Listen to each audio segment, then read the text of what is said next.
Boom, we're recording. So welcome, folks. Welcome to Skyway Bound Presents today. We are getting better. This is, I think, our fourth or fifth podcast attempt, and we are learning the process and improving as we go, just in the true spirit of entrepreneurship. So before we continue, I want to encourage you guys to like us on our Facebook page at Skyway Bound Presents. We also, if you want to keep up to date with us, please subscribe to our YouTube channel. And I think there's a bell there now, so feel free to tap the bell. We would love that. We'd appreciate that. So today our guest is Aviation Kids USA founder, David Akers. And you know what? We're just going to go right into it. This is a wonderful nonprofit. Me and him are working together on some other aviation-related things, but I'm very excited to have you on board on the podcast today, David. So if you would, just tell us a little bit about how this idea came to fruition, maybe talk a little bit about your background within the world of aviation, et cetera, et cetera. Thanks, Walter. Thanks for having me on today. I appreciate the opportunity to meet your viewers and spend a little time discussing aviation with you today. So a little bit about my background. I grew up in a small little town in Virginia. I was always interested in airplanes, but we were dirt poor and there weren't a whole lot of airplanes in the mountains. So when I turned 17, I enlisted in the Marine Corps, and that's really how I got started. My first job there, I spent about 5 years working on F-18s. And then any pennies that I could scrape up, I went and got flight lessons with the Navy Flying Club down at NAS Millington, a little bit at NAS Jackson, then later on at NAS Atlanta / Dobbins Air Force Base. And that was pretty cool too, because the Navy subsidized the fuel and things. You could get a 150 for, gosh, I want to say like $30 an hour, and the instructor was about $8 an hour. And once I actually got my license, they had T-34s there that you could rent for $75 an hour wet, which was a phenomenal price. But anyways, so that's when I was young. Then got in the Marines, got a real job, continued flying. Bought my first little 150. It was a little, what was it, 1964 Cessna 150. It was completely beat up. I think I paid like $10,000, $12,000 for it. Traded a lot of elbow grease at a local aviation shop to get the engine overhauled, and then literally flew the wheel pants off of it. And flew that thing all over the place. And I think that was my first plane. And then from there, I think I've had about 8 others, just various 150s. I've had a Pitts, 172, a Bonanza, a couple experimentals.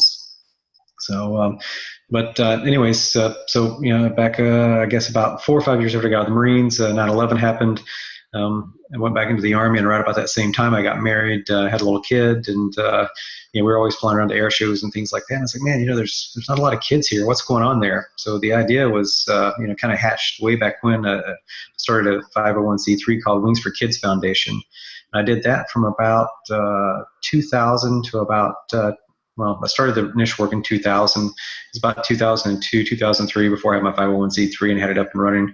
And between deployments and things, my wife and I ran it, and I did it all until 2009 when I got off active duty, and ended up going to Texas and took a real job, and I just had no time to do it anymore. But it was a great learning experience, like just going through the process of founding a 501c3 and learning how to put a board together.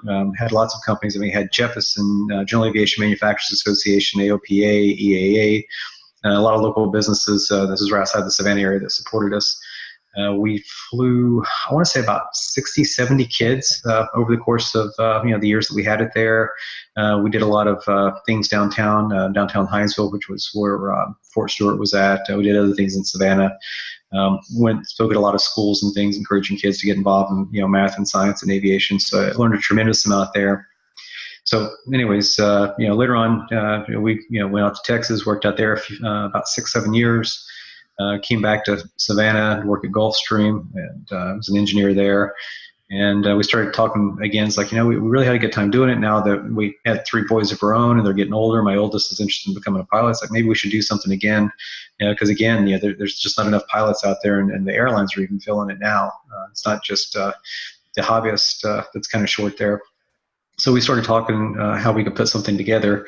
In the interim, took a job down in Tampa, so that delayed things a little bit. Been down here in Tampa for about a year, and was able to get into the Veterans Florida Action Zone program, which was very interesting to kind of go through and learn how to incubate and iterate and put a business together, and learn a lot of things that were kind of outside the scope of what I'd done before.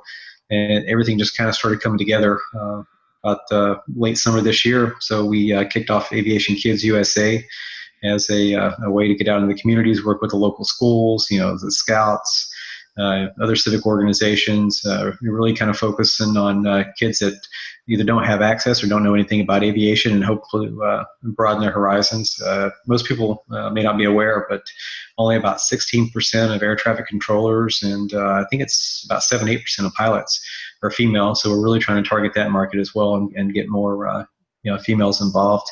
My day job, we do a lot of engineering and STEM type stuff, so I'm trying to leverage that as well to reach out to the kids as another avenue to talk to them about aviation, because we need pilots, we need maintainers, we need engineers, we need astronauts, we need all that good stuff. And the only way to do it is to aggressively go after the kids, and that's what we're trying to do now. We're on the cusp of having our 501c3 established, and once that happens, then we'll do an announcement and start engaging all the industry to start supporting us.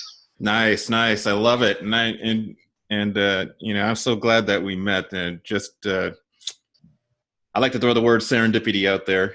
Thanks to UT's Dr. Andy Gold. A little plug for Dr. Andy Gold. But what our audience wants to also know is, share with us some of the challenges that you've had along the way, and then things that you've learned. This is not your first 501(c)(3). We'd love to hear more about the challenges, things that you were surprised about and had to overcome. Yeah, let me tell you a little bit about the first one, because that one, I just woke up one day and it's like, wife and I were talking, we're having coffee. It was like, let's just do it, right? So we sat in the office and kind of come up with a name and mission statement, all that kind of stuff, and then we're like, okay, so how do you really do it? We had no clue, and being young and naive, I go down to Barnes and Nobles and I look around and I find a book, 501c3, actually I think it's called Nonprofits for Dummies. And so I bought the book and I read it cover to cover about 10 times. And I went through the process. And again, this was the early 2000s. So the internet wasn't what it is today. And all the, the IRS forms and the state forms and all those things, they weren't online back then. You had to do it the old fashioned way, where you actually filled out the paperwork and mailed it in and had to do all this stuff manually. And it was a real learning experience. Luckily, in my business and MBA classes, I had a few business law classes, so that kind of helped a little bit. But it was a lot of discovery and actually going to the library and looking things up in books and things, because it wasn't on the internet yet. And so that really kind of set the base or the foundation. Now fast forward to starting this one, it's been interesting because now that's not how you do it. Everything's online and it's a completely different process. I mean, even from the IRS perspective, even though the forms are kind of the same, they've changed a lot. They ask the questions in a different way. They're asking for more information, because there's been a lot of charities in the last 5 or 10 years which have done some things that weren't necessarily in the best interest of the public. So they've add a little bit more scrutiny to the process, which is good. I mean, I definitely support that, but it's just made it a little bit more difficult to jump through the hoops. And the costs have increased almost threefold too, which is kind of surprising. It was relatively low cost the first time around. This time I found that it's a bit more expensive. But again, I guess that's good, because it's a bit of a gatekeeper to keep folks out that maybe shouldn't be in that space. Oh, that's really interesting. That's one thing I would have thought the costs were always expensive, but I'm coming from a perspective of learning about 501(c)(3)s in today's world. So really good perspective. Really appreciate that. So let's move on. What are some of the challenges, or not the challenges? What are some of the things that you're going to do next with your nonprofit? What's up next for Aviation Kids USA? Okay, so we're starting to tiptoe into the marketplace and reach out to our customer base. We're hoping everything kind of aligns right at the right time here in the next month or so, where we actually get our exemption from the IRS, so then we can go public and really start soliciting donations and make ourselves public. We don't want to do it ahead of time, because when we start driving people to our website and to our materials and things, we want them to be able to start engaging and supporting us. And unfortunately, a lot of times people are hesitant to do it until they can claim it on their taxes, and it's vetted through the IRS, which it's good. I can't blame them for that. Particularly businesses, they just want to make sure that it's real and it's it's not a scam or whatever the case may be. But as we're getting closer to that point, working on a lot of the marketing materials. I'm also working with a company down in Tampa to help put together some STEM type after school programs for kids in elementary school, and working with Hillsborough County Director of STEM Education, and trying to get all that together. Hopefully November, December timeframe, worst case January. I hope to kick off the first the class with the basically co-teaching with this other company that I don't want to announce just yet. But they're in, I think, 2 private schools and 1 public school right now. And if everything goes well, there's a good chance they could be in 4 or 5 more public schools in Hillsborough County. And then I'm also looking at opportunities in Pasco and Pinellas counties as well, how we can reach out and start working into the schools. It's been very interesting. I grew up in a small town. It would be very easy to do. Hillsborough County, with their $20 billion budget and I think they have 280 schools throughout the county. It's not that the bureaucracy, it's just that there's so much, and they're very guarded, which is a good thing. So it's been quite a learning process with that. I've met with a number of administrators and things, all very wonderful people. It just takes time to go through the process. So anyways, we hope to have those materials ready, both for the lesson plans and the after school programs. And then one of the things that we're looking forward to doing, hopefully on October 5th, this is kind of a plug just for the event itself. Women in Aviation, the Tampa chapter, is sponsoring a girls STEM/Aviation Day at Tampa Executive Airport. And my employer, Softworks, is going to be there. And I'll be manning the table there, hopefully along with some of the other ladies that work in our office. And also have some folks there doing some Aviation Kids stuff as well. But the main thing is that we'll have some engines and some little toys and some widgets and things on the table to hand out. And then another thing that we're doing is we're also partnering with SoftWorks for the Girls STEM Day in November. I want to say it's November 11th, if I remember, somewhere in that ballpark. But anyways, I'll be doing one of the groups there as well. They're doing about a 5-group round robin middle school girls, and we're looking at using a flight simulator, a simulator for flying drones like they do in the racing league with goggles. And then we're also looking at maybe some hands-on projects, maybe put something together. The girls can basically like drill some holes and use clecos and rivets, maybe like actually drive a pneumatic rivet, maybe use a hand squeezer or maybe a pop rivet, to make some kind of little trinket that they can take home that they actually fabricated themselves. Nice. I love it. And that's one thing I really appreciate about you. You kind of motivate me to, just get going and just do something. And that's exactly what you and your wife are doing. I love the team aspect as well. Share with us a little bit about the team aspect between you and your wife and other people that you work with. And, because you can't do it alone. That's what I've always said. But our audience would love to get your perspective as well. Yeah, I think the best thing that anybody can do when they go into business is find out what they do well and focus on that, and then find out or identify individuals that do everything that you can't do and start pulling them in. Because my philosophy is either you automate it, you delegate it, or you eliminate it. Because that way you can actually focus on growing your business. You can delegate the things that you're not good at or you can't do to someone who's good at them. And then if it doesn't help the business, get rid of it. Don't waste your time on it. And it's really tough because you see shiny widgets. It's like, oh, let's go do this, or oh, let's go do that. And kind of the squirrel syndrome. But you just got to stay focused and just one step at a time. You don't want to get too many parallel efforts because then it's very difficult to move the football down the field. I can identify with the shiny squirrel, shiny objects, and the squirrel. Definitely am working through that myself. But I feel myself oscillating up and down as I look for the business model that's going to work for me, and I'm slowly narrowing and honing in to what I see, and I see the future, and it's very exciting. That from your perspective, I know you've already gone through that. You've gone through that in the past. As you were going through that, share with us that journey, just share a little bit with us that journey of how you oscillated and then finally honed in what worked for you. Or were you someone always that you just jumped in and you already honed in? I mean, maybe so because you were a former Marine. Yeah, I don't know about always honed in because this is technically like the fourth business. The first was the Wings for Kids Foundation, and then I started two UAS companies, Avitronic Integrated Solutions, and then just Avitronics USA.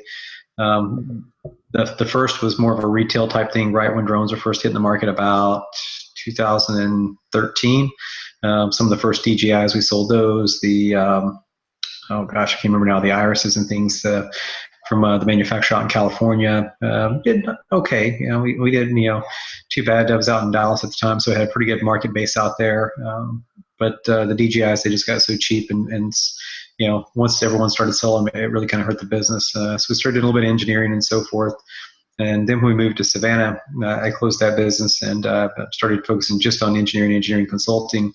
And I got a contract with L3 Communications, building two different varieties of UASs. And that was very successful from 2016 through late 2017. We were able to develop some pretty unique capabilities, be able to launch UASs, quads from high altitude aircraft into austere environments, and having to go do some pretty cool stuff. And so that, profit wise, it was really good. But then I had the opportunity to come down here and to Tampa, so I had to shut that down and go find something else. And that's what led us back to just doing the nonprofit with the kids, because at the end of the day, that's where my heart is just helping other people do things that I wanted to do when I was a kid, but just couldn't do it either because I didn't have the means, or I just didn't know how, or didn't know what was available. And at the end of the day, not only you're kind of giving back to society, but you're also giving back to your country, because we want well-educated people making a good living so that they can pay taxes, and we can have a strong national defense and keep America number one in the world. I love it. I love it. And I think the thing I really love the most about what you just said is you didn't fall out of the womb and start a business. You actually had to go through some growing pains as well, and it was a process for you to get to the point where you were working on your business skills and honing into what's going to work for you, which in this case is the nonprofit model.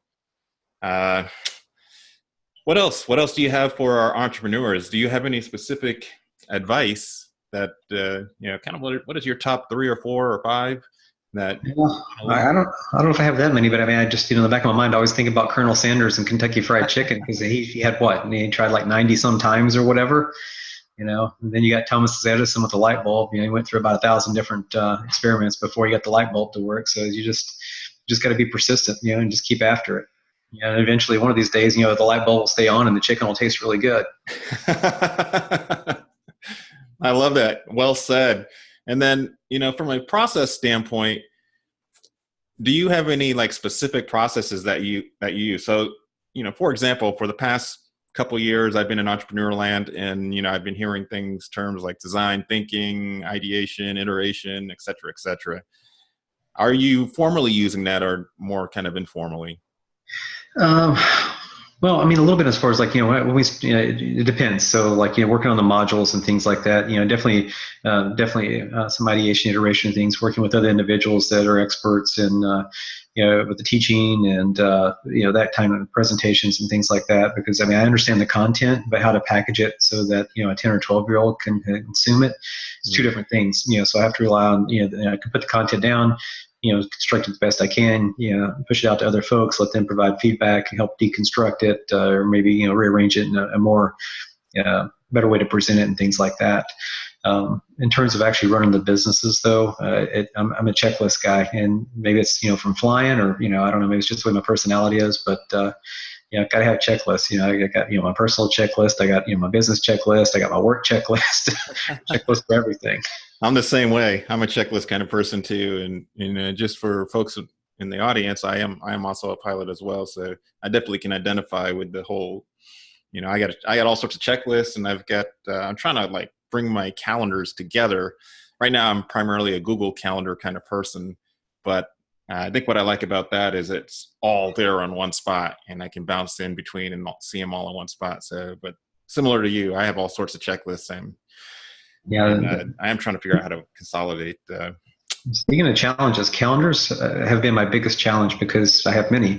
I have the one for Aviation Kids USA. Then I have my day job calendar, and then I have my wife's work calendar, and then I have all my kids' extracurricular activities, and then I have the school calendar, and trying to get them all into one succinct calendar is quite a challenge. Nice.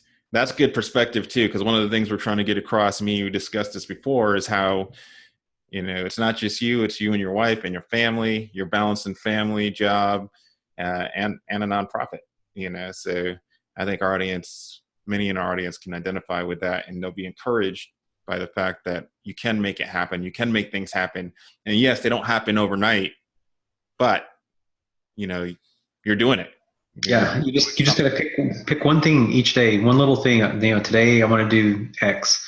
You just do that thing, and then tomorrow I want to do Y, and the next day you're going to do Z. And as long as you break it down into small, achievable, little baby steps, and is just every day you do a little something, and then it does two things. One, because you're making your goals and things, it keeps you motivated, it makes you feel like you're achieving something, and the other is that you actually are achieving something, and you're moving the ball down the field. Absolutely. Well, we're going to end it on that note. So if you hang out for a second, folks, there you have it. That's David Akers with Aviation Kids USA.